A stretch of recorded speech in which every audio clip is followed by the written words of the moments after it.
पालकमंत्री शंभूराज देसाईंच्या हस्ते कोयना जलाशयाचं जलपूजन होत आहे। प्रथेप्रमाणे पालकमंत्र्यांच्या हस्ते कोयना जलाशयाचं जलपूजन संपन्न होणार आहे।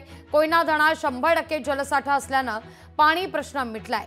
वीज निर्मितीसह सिंचनाचा प्रश्न निकाली निघणार आहे।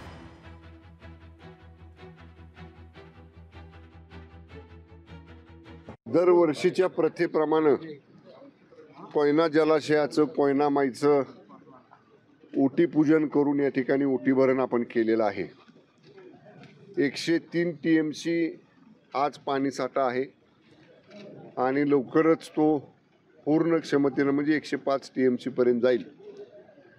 मी निसर्गरायाचा आभार मानतो। मी कोयना माईची अशीच कृपा महाराष्ट्रावर राहावी, पाण्याचं संकट महाराष्ट्रावर येऊ नये अशी कोयना माईच्या चरणी प्रार्थना करतो।